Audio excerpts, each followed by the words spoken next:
اللهم صل على محمد وآل محمد. لا حول ولا قوة إلا بالله العلي العظيم. حسبنا الله ونعم الوكيل ونعم المولى ونعم النصير. أعوذ بالله من الشيطان اللعين الرجيم. بسم الله الرحمن الرحيم. الحمد لله الذي علا بحوله ودنا بقوله. مانع كل عظيمة وعزل وكاشف كل غنيمة وفضل. أحمده على عواطف كرمه والسرابر نعمه. وأؤمن به أولا باديا واستهديه قريبا هاديا. وأتوكل عليه كافيا ناصرا. ثم الصلاة والسلام والتحية والإكرام على نبينا ومولانا أبي القاسم محمد.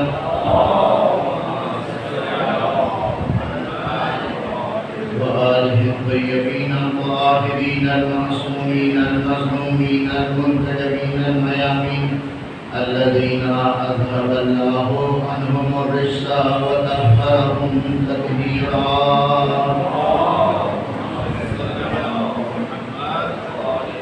لا سيما على بقية الله في الأرض ولعنة دائمة على أعدائهم أجمعين من الآن إلى قيام يوم الدين.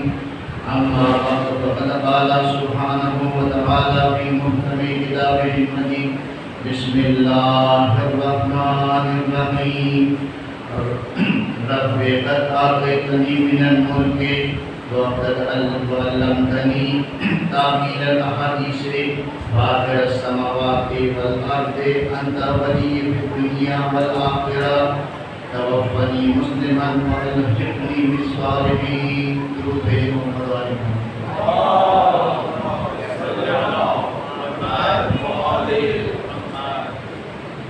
ہمارے سفر کا آغاز ہوئے اور اسیران کربلا اس مقام پہ پہنچ چکے ہیں کہ جس کو ساری زندگی ہمارے اور آپ کے چوتھے امام امام زین العابدین علیہ السلام یاد کرتے ہوتے رہے. نام لینے کی ضرورت نہیں، سننے والوں کی آنکھ سے پتہ چل گیا کہ جو میں کہنا چاہ رہا ہوں وہ پہنچ گئے کہ شام میں کاروان پہنچ چکا ہے. اور اب اہل بیت وہ مسائل شروع ہو چکے ہیں کہ کوئی کبھی آپ مسائل میں سنیں گے کہ چوتھے امام فرماتے ہیں کہ ایسے مسائل ہمیں شام میں ان پر پڑے، ایسے مسائل ہمیں پورے سفر میں کہیں نہیں ہوئے. تو انشاءاللہ آج کی گفتگو مجلس سے امام حسین کے حوالے سے ایک بہترین پیغام تبلیغ دین کا ذریعہ کی عزاداری ہے. دین سمجھنے کا بہترین ذریعہ کی عزاداری ہے. اور اس عزاداری کا یہ دو فائدہ میں نے آپ کو بتایا. اور تیسرا فائدہ یہ ہے کہ اس عزاداری سے ولایت کی جو ایک سب سے اہم چیز ہے وہ دلوں میں باقی رہتی ہے، مضبوط ہوتی ہے. اور وہی ولایت کی جو قبر میں بھی کام آئے گی، حشر میں بھی کام آئے گی، دنیا میں بھی کام آتی ہے اور آخرت میں بھی کام آتی ہے. اس کے لیے بہترین ذریعہ مضبوط کرنے کا وہ یہی ہے کہ انسان فرش ادا پر آئے اور فرش ادا پر آنے کے بعد اپنی ولایت کا موازنہ کرے کہ آیا جو بیان ہو رہا ہے ممبر پہ آیا میں اسی طرح سے اس ولایت پر باقی ہوں، اور اگر نہیں ہوں تو بیان شدہ بیانات کے حساب سے اپنی اصلاح کرے. درود بھیجے محمد و آل محمد پر.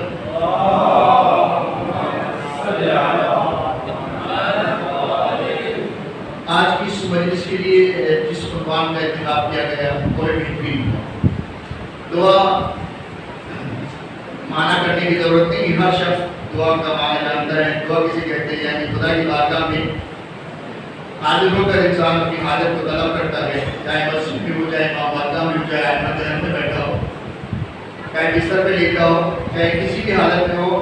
انسان ہر وقت خدا کی بارگاہ میں اپنی حاجت کو طلب کرتا ہے اور اسی حاجت کے طلب کرنے کو دعا کہا جاتا ہے۔ دعا مخصوص نہیں ہے صرف اسلام کے ساتھ، مسلمانوں کے ساتھ، مومنین کے ساتھ، بلکہ دعا ایک ایسا کانسیپٹ ہے کہ چاہے الہی مذہب کے ماننے والے ہوں جیسے مسلمان، عیسائی، یہودی، یا غیر الہی مذہب کے ماننے والے ہوں جیسے ہندو، پارسی وغیرہ اور دوسرے مختلف مذاہب، ہر مذہب میں، ہر قوم میں، ہر ملت میں، چاہے وہ خدا کو ماننے والا ہو یا نہ ہو، جس کو بھی مانتا ہے اس کے پاس جا کر کے وہ دست بلند کرتا ہے اور اپنی حاجتوں کو، اپنی فرمائش کو اس کے سامنے پیش کرتا ہے۔ تو دعا ایک ایسا عمل ہے کہ جسے ہر زمانے میں ہر قوم، ہر قبیلے اور ہر مکتب فکر والوں نے اس کو اپنایا، اور قرآن میں آپ جگہ جگہ دیکھیں گے کہ انبیاء علیہ السلام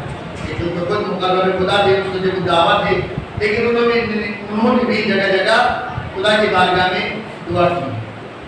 اور دعا اتنی اہم چیز ہے کیونکہ دعا کے حوالے سے کوئی پیغام دے رہے ہیں تو ساری باتیں دعا کے حوالے سے نہیں ہوں گی کہ بس دعا کی اہمیت کے لیے اتنا ہی بیان کرنا کافی ہے کہ دعائے قمیل تو آپ ہر شب جمعہ پڑھتے ہیں، اور دعائے قمیل کے شروع میں مولا کائنات خدا سے کچھ گناہوں کی سے پناہ مانگنے، مغفرت مانگنے، اللہم اغفر لی ذنوب التي تنزل البلاء، پروردگارہ میرے ان گناہوں کو معاف کر دے کہ جو بلاؤں کے نزول کے سبب بنتے ہیں، اللہم اغفر لی ذنوب التي تقطع الرجاء، پروردگارہ میرے ان گناہوں کو معاف کر دے کہ جو امیدوں کو توڑتے ہیں۔ اور تیسری چیز جو ہماری شاید مثال ہے، اللہم اغفر لی ذنوب التي تحبس الدعاء، پروردگارہ میرے ان گناہوں کو معاف کر دے کہ جو دعاؤں کو مقبول کر دیتے ہیں۔ مقبول کی مراد کیا ہے؟ جیسے گورنمنٹ کرتی ہے نا کہ آپ کا بینک اکاؤنٹ ایموشنل اٹیک کرتے تاکہ منع کر ہی نہ پائے، کہتے ہیں کہ یہ کام تو اتنا چھوٹا ہے، آپ کی شان ہی نہیں ہے، آپ کی جیسی بھی تمہیں کہا اب وہ ایڑی چوٹی کا زور لگائے گا میں تو کروا کے رہوں۔ کیوں؟ اس نے کیا کہہ دیا کہ یہ کام تو آپ کی شان ہی نہیں، اتنا چھوٹا سا کام ہے، اب وہ کام بڑا بھی ہوگا تب بھی ایڑی چوٹی کا زور لگا کے میں کروا کے رہوں، کیونکہ تو ایسی قید لگاتی ہے کہ اگر میں منع کروں تو میری توہین۔ حضرت یوسف نے بھی دعا کرتے ہیں کہ انت فاطر السماوات والارض، جو زمین اور آسمان کو بنا کے اس کے سامنے میری چھوٹی سی دعا کی اہمیت رکھتی ہے۔ یہ ایموشنل اٹیک، یہ دعا کا طریقہ ہے کہ خدا کی بارگاہ میں جاؤ، نعمت ہو گئی، خدا کی بارگاہ میں جاؤ، انکساری کرو، خدا کی بارگاہ میں جاؤ، اس کی قدرت، اس کی طاقت، اس کا تذکرہ کرو، تاکہ جب تم دعا پیش کرو نا اس کی بارگاہ میں تو یہ نہ کہا جائے کہ تمہاری دعا قبول نہیں ہو سکتی، اللہ تو زمین و آسمان کو بتانے والا ہے۔ اور اس کے بعد کیا کہا کہ جیسے ہم دنیا میں جاتے ہیں، ہم نے کہا کہ یہ کام تو آپ کی شان اتنا چھوٹا سا کام ہے، یہ میرا کام کرتی ہے۔ اس کے بعد آپ کیا کہتے ہیں کہ جتنا خیال آپ میرا کرتے ہیں اتنا کوئی بھی نہیں کرتا۔ دوسرے ایموشنل اٹیک، اگر پہلے والے بات پہ وہ کہتے نا کہ آپ تو ایک کام چھوٹا کہہ رہے ہیں لیکن یہ بہت بڑا کام ہے، آپ کو نہیں پتا دفتروں میں کیسے ہوتا ہے۔ تو یوسف کی دعا میں یوسف نے بتا دیا کہ اس کے بعد ایک اور ایموشنل اٹیک کرو، انت ولی دنیا اور آخرت، دنیا اور آخرت میں میرا سرپرست تو ہی ہے، دنیا میں بھی ہم نہیں کرتے کام کا، آپ کی شان تو ہے، آپ تو کرا سکتے ہیں، اور اس کے بعد آپ تو میرا اتنا خیال کرتے، میں تو منہ سے بھی نہیں کہتا اور آپ میرے کام کرتے ہیں۔ دعا میں حضرت یوسف یہی کر انت ولی فی الدنیا والآخرہ، دنیا اور آخرت میں میرے سرپرست تو آپ ہی ہے۔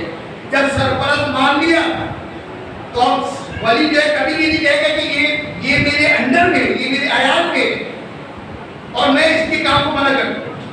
دعا کا طریقہ یہ، خدا کی بارگاہ میں جاؤ، اس نے جو نعمت دی میں نے اس کا احترام سبحان اللہ تعالیٰ کتنا احسان۔ دوسرا سال شروع ہو گیا لاک ڈاؤن کا، لوگ کتنے بے روزگار ہو گئے اور تو کتنی عزت سے کھانا دے رہا ہے، پروردگارہ تو کتنا رحم والا ہے، لوگ کرائے کے بوجھ سے تنگ دیا۔ اب آپ بینک میں پیسے پڑے ہوئے، چیک بک آپ کے پاس ہے لیکن آپ اپنے اکاؤنٹ سے کچھ نکال نہیں سکتے، کیوں؟ آپ کا اکاؤنٹ مبہوت کر دیا گیا ہے۔ دعا کی اہمیت آپ دیکھیں کہ مولا کائنات کہہ رہے ہیں پروردگارہ میرے ان گناہوں کو معاف کر دے کہ جو دعاؤں کی قبولیت کو یا دعاؤں کو پہنچنے سے پہلے ہی قید کر دیتی ہے۔ اور یہ دعا اتنی اہم چیز ہے، اتنی اہم چیز ہے کہ روایات کے اندر ہے کہ جب خدا کسی سے ناراض ہوتا ہے تو اسے توفیق میں دعا چھین دیتا ہے۔ جب ہم لوگ ایران میں پڑھا کرتے تھے ایک مرتبہ شب قدر کے اعمال سے آیت اللہ مظاہری اعمال کا جا رہے تھے، تو انہوں نے اس شب اعمال میں فقط یہی کہا کہ آج کی شب قدر جو دعا مانگے تو دعا قبول ہوگی، تو آج کی شب صرف یہی دعا کرو کہ خدا تمہیں توفیق میں دعا دے۔ اس لیے کہ اگر توفیق دعا ہے، انسان سے گناہ سرتا دعا ایک مرتبہ معاف رہے گا، استغفراللہ ربی بات کو گناہ معاف ہوگا۔ رزق تنگ ہوا، ادھر ادھر کی چکر لگانے سے بہتر ہے کہ خدا کی بارگاہ میں کہا کہ پروردگارا میرے رزق میں اضافہ کر دے، آپ کے رزق میں پروردگار نے اضافہ کر دے۔ تو اگر توفیق کی دعا چھن گئی تو نہ اپنے گناہ معاف کرا سکتا ہے انسان، نہ اپنے رزق میں برکت لا سکتا ہے، اور نہ ہی اپنی عمر کے متعلق، اپنی اولاد کے متعلق، یعنی کسی چیز کے متعلق انسان خدا کی بارگاہ میں دعا نہیں کر سکتا۔ تو یہی کہا گیا کہ بہترین عمل جو ہے وہ یہ کہ دعا کرو، خدا کی بارگاہ میں دعا کرو، اور دعا ایسی چیز ہے کہ اتنی تیزی سے پروردگار عالم کی بات پہنچتی ہے کہ شاید دنیا کا جدید ترین راکٹ بھی اتنی تیزی سے جو ہے وہ اپنے ٹارگیٹ تک نہ پہنچتا ہے۔ انسان کے منہ سے دعا نکلی اور خدا جو ہے وہ دعا قبول کرتا ہے۔ حضرت موسیٰ کو مخاطب کر کے پروردگار عالم نے یہی کہا کہ اے موسیٰ، کیا تمہیں یقین ہو جائے گا کہ ہمارے خزانے ختم ہو گئے ہیں، تب کسی اور کی طرف رجوع کرنا؟ تمہارا کام ہے، حضرت موسیٰ کو کہا جا رہا ہے تمہارا کام ہے دعا کرنا، اور ہمارا کام ہے قبول کرنا۔ ایک دفعہ دعا کی قبول نہیں ہوئی، مایوس نہیں ہونا چاہیے، پھر دعا کرو۔ دو مرتبہ دعا قبول کی نہیں ہوئی قبول، پھر دعا کرو، بار بار دعا کرو، بار بار دعا کرو۔ جیسے آپ نے دیکھا ہے کہ کراچی میں تو یہ منظر بہت دیکھنے کو ملتا ہے کہ آپ اگر سفر کر رہے ہیں رکشے میں، ٹیکسی میں، آپ کی گاڑی میں، گاڑی سگنل پہ رکی ہے، اگر شیشے چڑھے ہوئے تو فوراً شیشے پہ دستک ہوگی۔ آپ نے دیکھا کہیں عورت کھڑی ہوگی، اللہ کے نام پہ دے دو، آپ نے اس کو کہا معاف کر دو، پتہ چلا اس کا بچہ وہاں سے کھڑا نوک کر رہا ہے۔ یعنی اتنی جگہ سے بار بار آپ کو یاد دلایا جاتا ہے، کوئی دیکھ لو کہ آپ بھی کہتے ہیں شرمانے لگتی ہے کہ اتنی مرتبہ کہا جائے بڑی بات ہے کہ کچھ نہ کچھ دے۔ تو جب یہ گناہگار بندہ شخص کے بار بار نوٹ کرنے سے اس بات پہ شرمندہ ہوتا ہے کہ بار بار ہی مانگ رہا ہے میں تو نہیں دوں، گاڑی کے اندر بیٹھا ہوں، رکشے کے اندر بیٹھا ہوں، تو خدا خالق کائنات یہ اس کی شان نہیں ہے کہ گاڑی بار بار رکھ کے اللہم پروردگارا کب سے دعا مانگا، کب سے تیری بارگاہ میں حاجت طلب کر رہا، تو کیا خدا نہیں دے گا؟ خدا دے گا۔ لیکن آداب دعا کیا ہے؟ اس پہ رمضان میں بہت سی تقاریر آپ لوگ سنتے رہتے ہوں گے، خود اس حوالے سے گفتگو نہیں کر رہی۔ میں نے جو آیت پڑھی سرنامہ کلام میں، یہ قرآن کا 12واں سورہ سورہ یوسف اور اس کی آیت نمبر 101۔ اس آیت کے اندر آپ دیکھیں ہماری دعا تو قبول نہیں ہوتی نا، اب میں اس طرف نہیں جاؤں گا کہ دعا کے قبول نہ ہونے کے اسباب کیا ہیں یا دعا کے قبول ہونے کے اسباب کیا ہیں۔ اس آیت کا ترجمہ کروں گا اور قرآن میں حضرت یوسف کے حوالے سے جو پروردگار عالم نے ہم تک پیغام پہنچایا ہے کہ دعا کا طریقہ یہ اس طرح تم دعا کرو لیکن تمہاری دعا قبول ہوگی۔ ویسے تو دعا اتنی اہم ہے، اتنی اہم ہے کہ پروردگار عالم نے اس کی استجابت کے لیے اتنے موقع فراہم کیے کہ اگر انسان اس کے بعد بھی اپنی دعا کو قبول نہ کروا پائے تو بدبخت ترین انسان ہوگا۔ کھانے کعبوں پہ نظر پڑے دعا کرو، اللہ کہتا ہے کہ تمہاری دعا کرو۔ آئمہ کے حرم میں کھڑے خصوصاً امام حسین کے علیہ السلام کے حرم میں زیر قبہ، ساتھ میں امام اپنے صحابی سے کہہ رہے زیارت پہ جا رہے ہو، میری طبیعت خراب ہے، جب میرے جب حسین کے حرم میں جانا اور زیر قبہ کھڑے ہونا تو میری صحت کے لیے دعا کرو۔ یعنی ساتھ میں امام کو قابل ہوائے، لیکن یہ بتا رہے کہ دیکھو قبے کے نیچے زری امام حسین کے پاس بہترین جگہ ہے کہ جہاں پہ دعا قبول ہوتی ہے۔ خانہ کعبہ کو دیکھو دعا قبول ہوتی ہے، حرم امام حسین میں زری کے پاس جاؤ دعا قبول ہوتی ہے، والدین کے چہرے کو دیکھو دعا کرو دعا قبول ہوتی ہے۔ یعنی اتنے موقع پروردگار عالم نے بتائے ہیں دعا قبول ہونے کی اور دعا کرنے کی کہ تم دعا کرو میں دعا قبول کروں گا۔ بارش کے جب قطرے برس رہے ہو خدا کی بارگاہ میں دعا کرو دعا قبول ہوتی ہے۔ آج کل تو فورکاسٹ یہ بتا رہے نا کہ بارش ہونے والی ہے، تو بارش ہونے کے بعد سیلفیاں بنانا نہ شروع کر دے، خدا کی بارگاہ میں دعا کرنا شروع کر دے۔ چاہے 2 قطرے پانی برس ہو چاہے وہ موسلادھار بارش ہو رہی ہے، بہترین رحمت برس رہی ہے، بہترین موقع ہے. کتنے گولڈن ٹائم ہم ضائع کرتے تھے، اس کے بعد خدا کی بارگاہ میں شکایت کرتے پروردگار یہ تو قبول نہیں، یہ تو قبول نہیں. تو یہ سارے موقع آپ کو بتا دیے گئے، لیکن دعا کریں کیسے؟ ہم تو دعا کرتے دعا قبول ہی نہیں ہوتی. سورہ یوسف قرآن کا 12واں سورہ، اس کی آیت نمبر 101. یہ دعا کا طریقہ کیا بتایا جا رہا ہے کہ رب قد آتیتنی من الملک، اے میرے رب. حضرت یوسف کا قصہ تو آپ کو معلوم ہے نا کہ حضرت یعقوب کی 11 بیٹے تھے، اور حضرت یوسف نے بچپن میں باپ دیکھا کہ اتنی رائے کو آتا اسرا کوکبن اپنے باپ یعقوب سے کہا کہ میں نے 11 ستاروں کو چاند کو دیکھا کہ جو مجھے سجدہ کر رہے. انہوں نے کہا کہ اپنے بھائیوں کو نہیں بتا. حضرت یوسف چونکہ نبی تھے، حضرت یعقوب کو پتا تھا کہ نبی ہے، محبت بھی زیادہ کرتے تھے. لیکن یہ جو باقی بھائی تھے یہ دوسری ماؤں سے تھے، ان میں حسد تھی کہ ہمارے والد نے ان کو اتنی محبت کیوں کرتے ہیں، جبکہ نبی کسی سے محبت دے تو اپنی محبت کی وجہ سے نہیں کرتا، یا کسی سے دشمنی اپنی ذاتی دشمنی کی وجہ سے نہیں کرتا، کیونکہ اللہ کے مقرب بندے تھے. ان کی ذمہ داری تھی کہ نبی کا احترام کریں، نبی کی کو زیادہ محبت کریں. لیکن بھائیوں کو یہ بات پسند نہیں ہے، اور پورے واقعات کو معلوم ہے کہ لے جا کے کنویں میں پھینک دیا، اور اس کے بعد یوسف کو کنویں سے نکالا گیا، غلاموں کے بازار میں کھڑا کیا گیا، بیچا گیا. اس کے بعد فرعون مصر کے پاس پہنچے اور کس طرح ٹہل میں رہے، اور پھر انہیں مصر کی حکومت مل گئی. پورا واقعہ آپ کو معلوم ہے، صرف دعا کے بارے میں بتا. حضرت یوسف دعا کر رہے ہیں.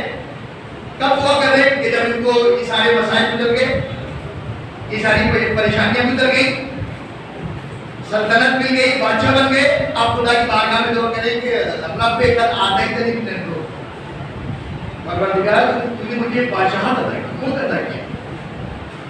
وعلمتنی من تعبیر الاحادیث، اور تو نے مجھے جو ہے وہ تعبیر خواب کا علم عطا کیا. فاطر السماوات والارض، زمین اور آسمان کو بنانے والا تو ہی ہے. انت ولی فی الدنیا، انت ولی فی الدنیا والآخرہ، اور دنیا اور آخرت میں میرا سرپرست تو ہی ہے. توفنی مسلما والحقنی بالصالحین، میرا خاتمہ کرنا سلامتی پر کرنا، خاتمہ بالخیر کرنا، والحقنی بالصالحین، اور مجھے صالحین کے ساتھ ملحق کروانا. اب آپ نے پوری دعا کا ترجمہ سن لیا. اس دعا کے اندر پیغام دیا جا رہا ہے کہ دیکھو دنیا کبھی قریب نہیں. اس دعا کے اندر کیا کہا جا رہا ہے کہ پہلے حضرت یوسف نے جتنے مسائل اٹھائے، کنویں میں پھینکے گئے، غلام بنا کے بیچے گئے، اس کے بعد قید خانے میں رہے، اس کے بعد جا کے حکومت ملی. لیکن دعائیں یوسف یہ پیغام دے رہی ہے کہ خدا کی جتنی نعمتیں تم کو ملی ہیں، اس سے زیادہ خدا کی طرف سے تمہارے پاس پریشانی نہیں ہے. کیا دعا کر رہے ہیں کہ رب آتیتنی من الملک، پروردگار تم نے مجھے حکومت عطا کی. حکومت سے پہلے کتنے امتحان کیے، کسی کا تذکرہ نہیں کیا. یہ شان بندگی نہیں ہے کہ اگر پروردگار عالم کی طرف سے کوئی مصیبت آ جائے تو خدا کی بارگاہ میں پہلے مصیبت گنانا شروع کر دو، جیسے ہمارا طریقہ. پروردگار میں تو اتنا نمازی ہوں، گاڑی اس کو دی ہے. پروردگارا میں تو ہر سال آپ کو جاتا ہوں، کاروبار اس کا اچھا چلتا. یعنی ہم اپنی دعا میں اپنی دعا کم کرتے ہیں، دوسرے کی شکایت زیادہ کر رہے ہیں. طریقہ یہی ہے نا. لیکن یوسف علیہ السلام یہ بتا رہے ہیں کہ خدا کی بارگاہ میں جاؤ، دیکھو مجھ سے زیادہ تو کوئی پریشانی میں مبتلا نہیں بنا. کنویں میں پھینکا گیا، قید ہوا، اور اتنی صحبتیں برداشت کی، تب کہیں جا کے اس حکومت کی طرف پہ بیٹھا ہوں. لیکن خدا کی بارگاہ میں دعا کی جا رہی ہے تو پہلے احسانات پروردگار کو یاد کیا جا رہا ہے. رب قد آتیتنی من الملک، پروردگار تو نے مجھے حکومت عطا کی. اس کے بعد تواضع انتظاری کی جا رہی ہے کہ یہ حکومت مجھے ملی نا میرے ٹیلنٹ پہ نہیں ملی، میرے اپنے ذاتی کمالات پہ نہیں ملی ہے کہ میں کہوں کہ یوسف کہے کہ میں تو بہت خوبصورت تھا نا، اس لیے مصر کا حاکم بنانے کے لیے جو ہے وہ مجھے حاکم بنایا ہے. نہیں، پہلے خدا کی دیوی نعمتوں کا اقرار کرو، اور اس کے بعد خدا کے سامنے تواضع انکساری کرو. رب قد آتیتنی من الملک، پروردگار تو نے مجھے حکومت عطا کی. وَعَلَّمْتَنِي مِنَ التَّعْوِيلِ الْأَحَادِيثِ، پروردگارا یہ جو میں آج بناؤں نا، اسے کا حاکم بناؤ، اس میں میرا کوئی گواہ نہیں، میرا کوئی ہنر نہیں ہے، میرے کوئی ایفرٹ نہیں ہے، یہ تو جو تم نے مجھے تعبیر و خواب کا علم دیا تھا، یہ اسی کی وجہ سے آج میں یہاں کا حاکم بن کے بیٹھا ہوں۔ اگر تعبیر خواب تم نہ دیتا ہوں، میں قید میں دو آدمیوں کو ان کے خوابوں کی تعبیر نہ بتاتا ہوں، باہر نکلنے کے بعد حاکم کو نہ بتاتے، تو آج کی حکومت مجھے نہ ملتی۔ یہ میسج دیا تھا کہ جب خدا کی بارگاہ میں دعا کروں تو پہلے خدا کی دی ہوئی نعمتوں کا اقرار کرو، اور خدا کی دی ہوئی نعمتوں کا اقرار کرو، تب آپ انکساری بھی کرو کہ میرا کوئی ٹیلنٹ نہیں، یہ سب تیرا فضل و کرم ہے کہ جو تم نے کیا ہے۔ اور اس کے بعد تیسرا پیغام میں دعا کہتا ہے، کیا دیا جا رہا ہے کہ فاطر السماوات والارض، خدا کو کہ سامنے اقرار کیا جائے کہ پروردگارا تو ہی تو زمین و آسمان کو بنانے والا ہے۔ اس کے بعد کیا کہا جا رہا ہے کہ انت ولی فی الدنیا والآخرہ، اور میرا دنیا اور آخرت میں سرپرست تو ہی جو ہے۔ اس کے بعد دو دعا، یہ شروع کی جو 5 باتیں ہیں یہ دعا نہیں ہے، یہ دعا کے آداب بتایا جا رہا ہے، دعا کا طریقہ بتایا جا رہا ہے کہ خدا کی بارگاہ میں دعا کرنا تو یہ طریقہ ہے، یہی طریقہ تو ہمارا بھی دنیا میں، یہ دنیا تو یوسف دعا تو آخر میں تو کر رہے ہیں، لیکن اس سے پہلے آداب بتائے جا رہے ہیں۔ دنیا میں بھی یہی طریقہ ہے کہ جب آپ کسی کے پاس اپنا کام کرانے کے لیے جائیں نا، ورنہ سلام کریں نہ دعا کرنے، اور اس کی ٹیبل کے اوپر پیپر رکھ کے کہیں گے یہ کام کر دو، کرنے والا بھی کام ہوگا نا تو نہیں کرے گا، سامنے لگے کتنا بد اخلاق، اتنی بھی تمیز نہیں کہ آنے کے بعد سلام دعا کی جاتی ہے، اتنی بھی تمیز نہیں کہ آنے کے بعد ہاتھ ملایا جاتا ہے۔ اس دعا کہتے ہیں یہ بتایا جاتا ہے کہ جب دنیا میں آپ سے آفیسر کے پاس جاتے ہو تو محنت اور آداب کا خیال رکھا جاتا ہے، جب خدا کی بارگاہ میں ہاتھ پھیلانا تو آداب اور محنت کا خیال رکھو، پہلے خدا کی جو نعمت ہے تمہیں اس کا اقرار، اس کے بعد توازن کی سازی کرو کہ یہ جو نعمت مجھے ملی میری اپنی کوئی کوالٹی نہیں تھی، پروردگار تو تیرا فضل ہے، اور کام نکلوانا ہے تو جس کے پاس جاتے ہو پہلے آپ ان کی تعریف بھی تو کرتے ہیں کہ آج جو میں نوکری پہ ہوں یہ آپ کی وجہ سے ہے، آج جو میرے بچے آرام سے سکون سے رہ رہے ہیں نا، یہ آپ ہی کی دینی نوکری کی وجہ سے تو آج یہ میرے گھر میں اتنی سکون ہے۔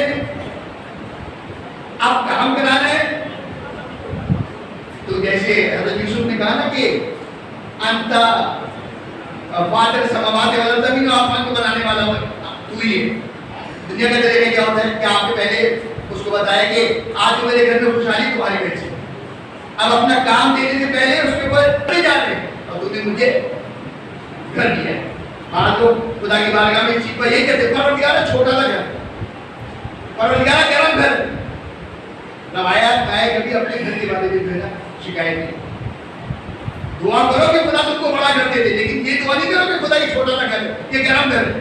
جا کے ان کو دیکھو کہ جو زیر آسمان بیٹھے، جا کے ان کو دیکھو کہ جن کے پاس یہ نعمت نہیں، تو حضرت یوسف جو دعا کر رہے ہیں اب دعا کر رہے ہیں، پہلے خدا کی کے سامنے نعمتوں کا اقرار کیا، پھر اپنی انکساری ظاہر کی، پھر خدا کی قدرت کا اقرار کیا، اور اس کے بعد خدا کو اپنا مالی سرپرست قرار دے کے اب 4 باتوں کے بعد اب دعا کر رہے ہیں۔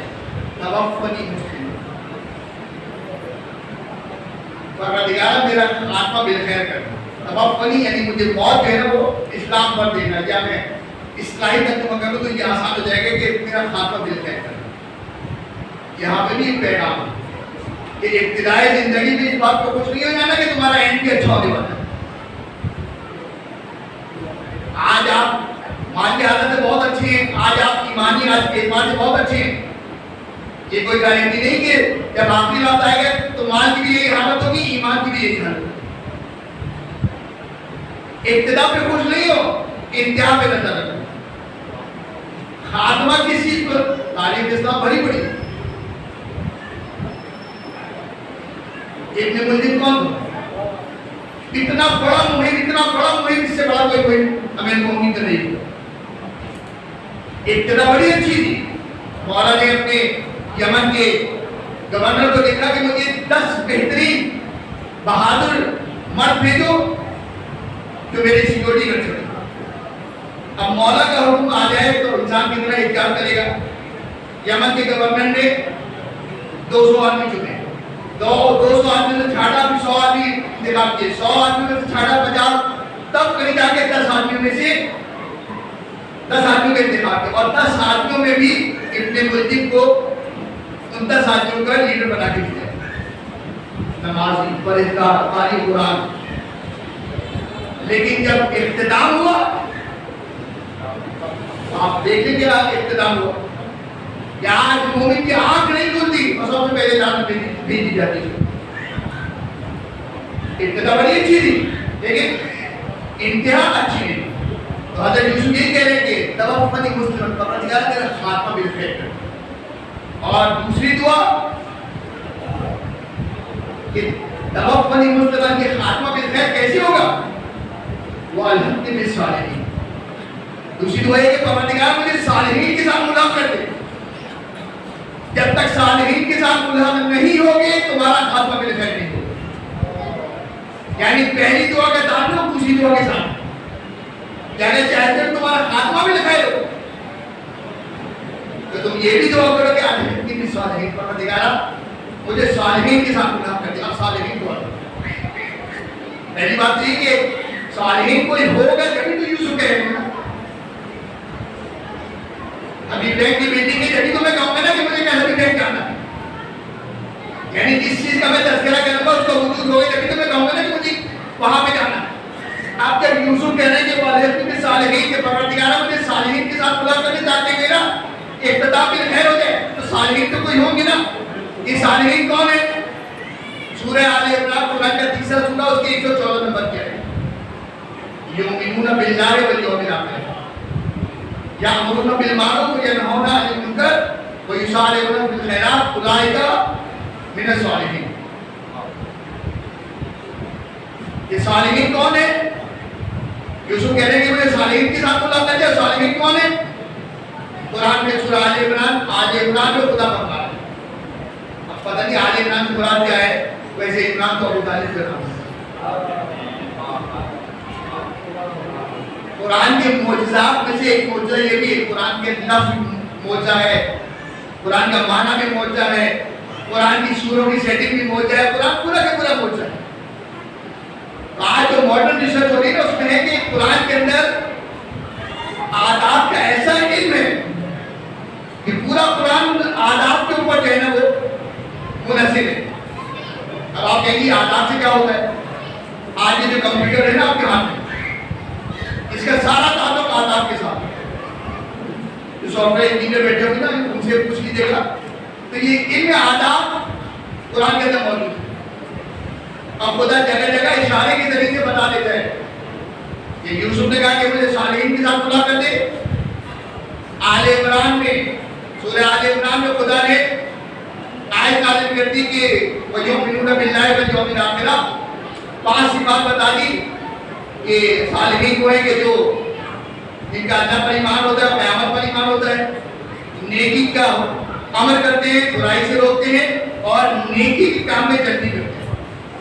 اولئک من الصالحین، اور یہی لوگ تو ہیں صالحین میں سے۔ تو ترجمہ تو قرآن نے بتا دیا، سورہ میں آل عمران میں بتا دیا کہ اس آیت کا تعلق عمران کی اولاد کے ساتھ ہے، اور آیت کے نمبر نے بتا دیا کہ یہ آیت کا تعلق کس کے ساتھ ہے۔ آیت کا نمبر 114، یعنی علم آداب کے ذریعے سے بھی اگر دیکھیں تو قرآن بتا رہا ہے کہ صالحین کے ساتھ کی خصوصیات یہ ہے، اور صالحین کی جو آیت نازل ہو رہی ہے اس کا عدد و شمار جو ہے وہ 114 ہے۔ تو اس کا مطلب یہ ہو گیا کہ جو خدا جن صالحین کے ساتھ ملاقات کرنا چاہتے ہیں نا تمہیں، وہ 14 کے علاوہ کوئی ہو ہی نہیں سکتا۔ درود بھیجو محمد والے محمد کا،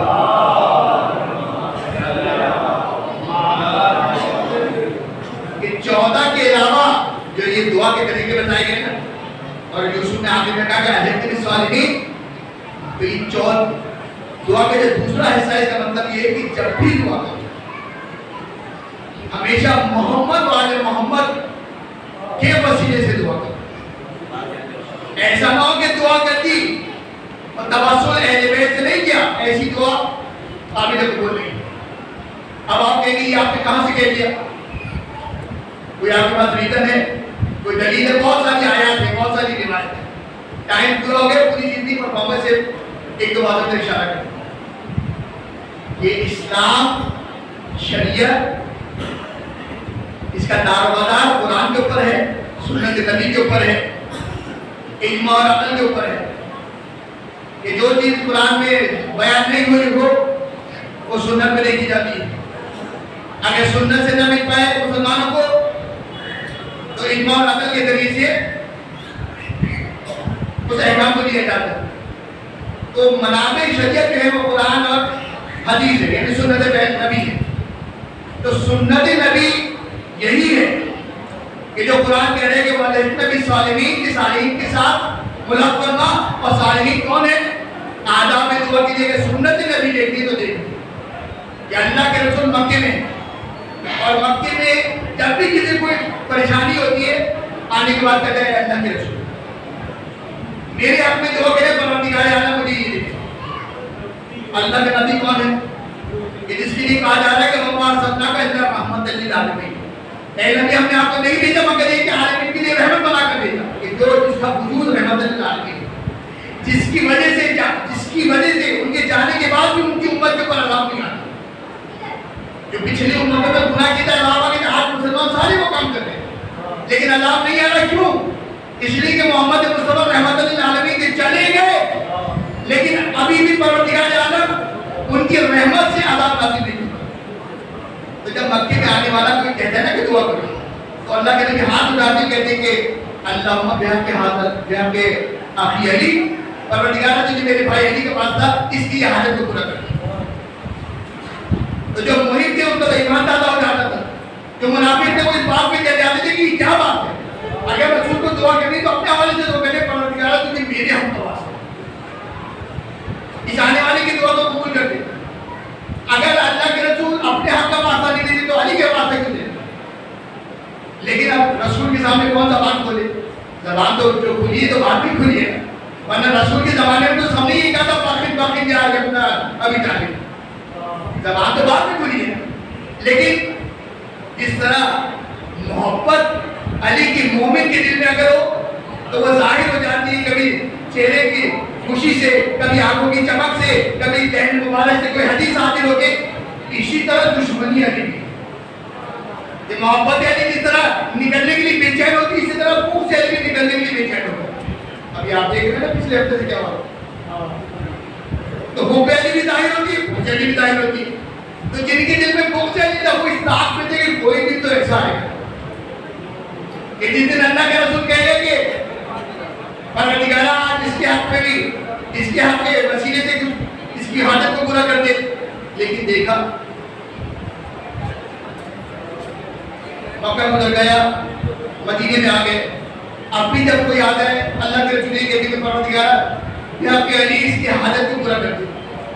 ایک دن ایسا ہو گیا کہ امیر المومنین کو دیا، کہا ہے اللہ کے رسول میری یہ حاجت ہے، آپ خدا کی بارگاہ میں دعا کریں. اللہ نے مشکلات جو ساری دنیا کی مشکلوں کو حل کر رہا ہے وہ بتا رہا ہے. دیکھو یہ ہے آداب، یہ ہے معرفت نبی.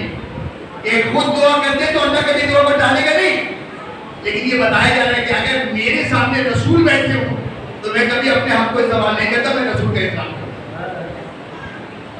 پھر لوگ کہتے ہیں کہ علی کی منزلت کیوں زیادہ؟ علی کی منزلت اس لیے زیادہ، علی جیسے بندے تو دکھاؤ.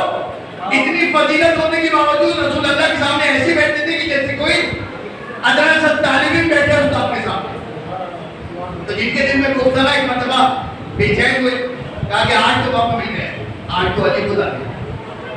اب علی کی دعا ہے تو رسول اللہ علی کا تو ہم کا واسطہ نہیں دیں گے، چلو آج ہماری باری آئے گی. اللہ کے رسول آج ہمارا واسطہ دیں گے، یہ پروردگار اس کا واسطہ علی کی حاجت کو پورا کرے. لیکن مجمع حیران رہ گیا کہ جب اللہ کے رسول نے ہاتھ اٹھایا اور ہاتھ اٹھا کے دعا کی، کہا کہ پروردگار بحق علی کی حاجت کو پورا کر دے. سارے اصحاب تو حیران ہوئے. ایک مرتبہ امیر المومنین نے حیران کو پوچھا، اے اللہ کے رسول میں آپ کے پاس آیا اپنے حق کا واسطہ دے کے آپ سے دعا کروانے کے لیے، آپ میری بھی دعا کریں میرے حق میں اور میرے ہی واسطہ دے کے. میں قربان جاؤں اس نبی کے اوپر کہ جس نے ساری زندگی سچ بولا، یہود و نصارہ نے صادق الامین کہا. اس نبی نے کہا کہ اے علی کیا خدا کی بارگاہ میں کوئی ہے تم سے زیادہ مقرب کہ اس کا واسطہ دے کے خدا کی بارگاہ میں دعا کی جائے؟ تو جب اللہ کے نبی خدا کی بارگاہ میں اگر دعا کرے علی کے لیے